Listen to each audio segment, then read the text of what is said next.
Hello everyone, कैसे हैं आप सब। एक बार पुनः से कोचिंग क्लासेस पर स्वागत है। उम्मीद करता हूं आप सब अच्छे होंगे, मस्त होंगे, बेहतर होंगे, आपकी पढ़ाई बेहतर चल रही होगी। क्लास 11th केमिस्ट्री में चैप्टर 3 चल रहा बच्चों, जिसमें आज हम बात करेंगे अक्रिय या उत्कृष्ट गैसें किसे कहा जाता है, प्रतिनिधि तत्व कौन कौन से हैं, संक्रमण तत्व या अंतः संक्रमण तत्व की परिभाषा। बच्चों टिप्पणी में पूछ दिया जाता है कि टिप्पणी लिखिए अंतः संक्रमण तत्व, या सीधा क्वेश्चन ही 2 नंबर में पूछ दिया जाता है संक्रमण तत्व किसे कहते हैं या अंतः संक्रमण तत्व किसे कहा जाता है। आप लोग जैसे मंडलीप की आवर्त सारणी पढ़ा बच्चों, एग्जाम के पॉइंट ऑफ व्यू से जितने क्वेश्चन थे मैंने करा दिया। इसके पहले जो भी वीडियोस लेक्चर प्रोवाइड किया वो आपको हमारे चैनल पे मिल जाएगा प्लेलिस्ट में क्रम से। लेकिन जो आधुनिक आवर्त सारणी होता बच्चों, उसको हम बारीकी समझते हैं, क्योंकि वो 12th में भी आगे चल करके कंपटीशन लेवल में भी काम आता है। चाहे ग्रेजुएशन करोगे वहां भी यदि केमिस्ट्री सब्जेक्ट है तो फिर आधुनिक आवर्त सारणी आपसे बनना चाहिए। तो जैसा कि आपको बताया था बच्चों कि आधुनिक आवर्त सारणी में आप लोगों ने वर्ग और समूह का अध्ययन किया था कि टोटल 18 वर्ग हैं, और आवर्त की बात करें वर्ग या समूह वही है, वर्ग या समूह वही है कि 18 समूह थे या 18 वर्ग थे। आवर्त की बात करें बच्चों तो 7 आवर्त थे। ठीक है, तो जो अक्रिय का मतलब होता है या उत्कृष्ट गैसें हैं, ये ऐसे एलिमेंट्स हैं जो किसी से क्रिया नहीं करते। अक्रिय मतलब क्रिया नहीं करते, तो इनको एक अलग ग्रुप में रखा गया। वो आपका बच्चों 18वां ग्रुप है। 18वां ग्रुप मतलब अंतिम ग्रुप, जिसमें जो आपका Np होता है उसमें पूरा का पूरा 6 इलेक्ट्रॉन और Ns में पूरा का पूरा 2 इलेक्ट्रॉन, यानी बाह्यतम कोश पूर्णतः भरा रहता है। इस कारण से इसका अष्टक जो है पूर्ण रहता है। इस कारण से बच्चों ये किसी से क्रिया नहीं करता। क्रिया कब होता है? जब अयुग्मित इलेक्ट्रॉन पाए जाते हैं। जैसे मान लीजिए किसी के पास बढ़िया दोस्त है, तो फिर वो दोस्ती क्यों करेगा किसी और से? क्योंकि वो ऑलरेडी कपल में है, जोड़े में है, तो फिर उसको किसी की आवश्यकता नहीं है। सही है कि नहीं? और जिसके पास दोस्त नहीं है वो फड़फड़ाता है कि एक बेहतर क्लासमेट, एक अच्छा दोस्त मिल जाए, है ना। तो यही चीज होता है इलेक्ट्रॉन के साथ। जब किसी कक्षक में पूर्णतः इलेक्ट्रॉन भरे रहते हैं, फिर किसी से लेने देने की जरूरत नहीं रहती, तो फिर वो क्रिया नहीं करता। जैसे बच्चों आप नियान ही ले लो, नियान, ठीक है, परमाणु क्रमांक कितना होता है? 10। जब आप इलेक्ट्रॉनिक विन्यास निकालोगे तो 1s2, फिर 2s2 और 2p6। लो भैया, p में भी पूरे कंप्लीट है, s में। अब जो पूरे इलेक्ट्रॉन भरे हुए हैं कक्षक में, तो किसी से ये बंध नहीं बनाता है, अष्टक पूर्ण होता है, किसी से संयोग नहीं करता, संयोजन क्षमता बिल्कुल शून्य होता है, ये किसी से अभिक्रिया नहीं दर्शाता, इसलिए बच्चों क्या है? अक्रिय। और जो 18वें समूह के एलिमेंट्स हैं, 18वें समूह के, हे, नारायण, अर्जुन, कर्ण, से, रंगभूमि, हार गए, हीलियम, नियान, आर्गन, क्रिप्टॉन, जेनान, रेडान, ये सभी के सभी अक्रिय गैस हैं, किसी से क्रिया नहीं करते, निष्क्रिय भी कह सकते हैं, उत्कृष्ट हैं। उत्कृष्ट का मतलब अपने आप में श्रेष्ठ है, किसी से इनको कोई आवश्यकता नहीं होता, किसी से इलेक्ट्रॉन लेते देते नहीं है, इसलिए उत्कृष्ट है। जिससे नहीं बोलते भाई वो पढ़ने लिखने में इतना मैच्योर है, सब कुछ उससे बनता है, वो किसी से कुछ नहीं पूछता है, सब कुछ वो पढ़कर, है ना, ज्ञानी बना हुआ है। तो इसके पीछे रीजन है, क्योंकि उन्होंने मेहनत की है। ऐसे ही यहां पर जो 18वें समूह के एलिमेंट्स है ना बच्चों, उनमें बाह्यतम कोश में पूरे इलेक्ट्रॉन भरे हुए हैं, बंध बनाने की क्षमता नहीं है, संयोजन क्षमता बिल्कुल शून्य है। ठीक है, पूरे के पूरे गैस है, निष्क्रिय गैस, इसीलिए कहा जाता है अक्रिय समूह, निष्क्रिय समूह। दीर्घावर्त तालिका के समूह 18 में इन तत्वों को रखा गया है। इनमें अंतिम कक्षा में इलेक्ट्रॉनिक विन्यास NS2 NP6 है, जो मैंने बता दिया था कि P में भी 6 और S में पूरे 2 इलेक्ट्रॉन होते हैं। इस कारण इसका अष्टक पूर्ण रहता है, इसकी संयोजन क्षमता बिल्कुल शून्य होती है, इसलिए ये गैसें कोई रासायनिक अभिक्रिया प्रदर्शित नहीं करते, अर्थात ये अक्रिय है, अक्रिय निष्क्रिय है। इनके परमाणुओं के बीच कोई आकर्षण बल कार्य नहीं करता, इसलिए गैसीय अवस्थाओं में पाए जाते हैं तथा ये एक परमाणु होते हैं। ठीक बच्चों, तो यदि अक्रिय या उत्कृष्ट गैस के लिए क्वेश्चन आएगा तो उम्मीद करता हूं कि आप यूं आसानी से बता दोगे। आगे चलते हैं, बात करते हैं बच्चों प्रतिनिधि तत्व के बारे में। S ब्लॉक के तत्व में प्रतिनिधि तत्व S और P ब्लॉक को हम मानते हैं। देखो, जो हमारा समूह 18 के अक्रिय गैस को छोड़कर S और P ब्लॉक के जो तत्व प्रतिनिधि तत्व कहलाते हैं। अब आपको लगेगा कि सर समूह 18 को क्यों छोड़ रहे हैं? देखो भाई, पीरियोडिक टेबल में आपने पढ़ा है कि जो पहला समूह है और दूसरा समूह, ये दो समूह आपके एस ब्लॉक की तत्व हैं, जिसमें हम पहले समूह को क्षारीय समूह, दूसरे को क्षारीय मृदा समूह के नाम से जानते हैं।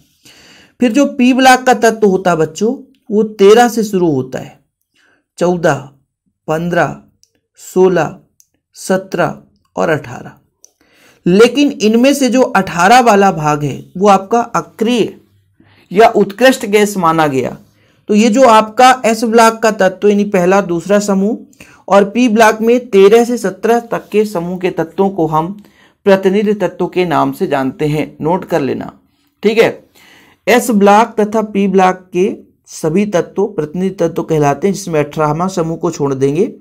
इनके बाहरी इलेक्ट्रॉनिक विन्यास की बात करें तो NS1 से NS2 NP5 तक होता है। ये तत्व अन्य तत्वों के साथ यौगिक बनाते हैं, है ना, और बनाते समय केवल अंतिम कक्ष में NS या NP के इलेक्ट्रॉनों का उपयोग करते हैं। इन्हें हम प्रतिनिधि तत्व कहते हैं।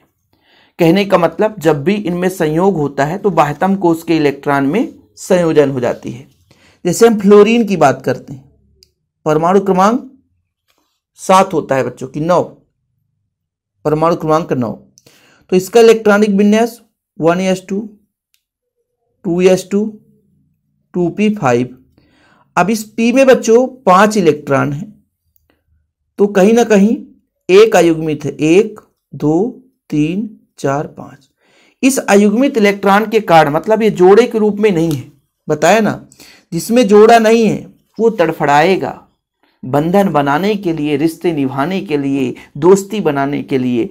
अब यही जो इलेक्ट्रॉन है किसी से साझा कर लेता है, बंध बना लेता है, फलस्वरूप रासायनिक अभिक्रिया संपन्न हो जाती है। मतलब जब प्रतिनिधि तत्व किसी अन्य तत्व के साथ यौगिक बनाते हैं तो अंतिम कक्षा भाग लेता है बच्चों, और अंतिम कक्षा के इलेक्ट्रॉन जो है उपयोग में लाए जाते हैं। ठीक है, प्रतिनिधि तत्व क्लियर हो गए। यानी अक्रिय गैस या उत्कृष्ट गैस 18 समूह के तत्वों को कहा जाता है। प्रतिनिधि तत्व एस और पी में 18वें समूह को छोड़कर जब हम संक्रमण तत्व की बात करते हैं बच्चों, तो एस और पी के बीच में जो हमारा आधुनिक आवर्त सारणी होता है, तो स्टार्टिंग में एस होता है बच्चों, ठीक है, और बीच में डी होता है, फिर पी होता है, ठीक है, ऐसे खंड में। तो ये बीच का जो तत्व है ये आपका होता है संक्रमण तत्व, और इसी डी ब्लॉक के बीच का 14-14 के समूह के रूप में अलग रख दिया जाता है एफ ब्लॉक के तत्व, जिसे आंतर संक्रमण तत्व कहा जाता है, जो कि डी ब्लॉक के तत्वों के अंदर के हैं, डी ब्लॉक के तत्वों के बीच के ही तत्व हैं। ठीक है, संक्रमण तत्व किसे कहेंगे बच्चों? ये डी ब्लॉक के तत्व होते हैं, किंतु ऐसे जिनके अंतिम कक्ष मतलब N-1 डी पूर्ण रूप से भरा नहीं होता तथा NP कक्ष पूर्णतः रिक्त रहता है। इस प्रकार के N-1 D1 to 10 NS1 to 2 यह संक्रमण तत्वों का समान इलेक्ट्रॉनिक विन्यास है। ये तत्व चूंकि प्रबल विद्युत धनी तथा प्रबल विद्युत ऋणी तत्वों के बीच में सेतु का कार्य करते हैं, इसलिए इन्हें संक्रमण तत्व कहा जाता है। देखो भाई, सबसे बड़ी बात तो ऐसे एलिमेंट्स जिनमें N-1 D कक्षक अपूर्ण होते हैं वही संक्रमण तत्व कहलाते हैं। आप नोट कर लेना, क्योंकि डी ब्लॉक के तत्वों को हम संक्रमण तत्व जानते हैं, मानते हैं, समझ लेना, और जोड़ने का काम करता है। एस ब्लॉक और पी ब्लॉक दोनों के बीच में मध्यस्थता का काम करता है।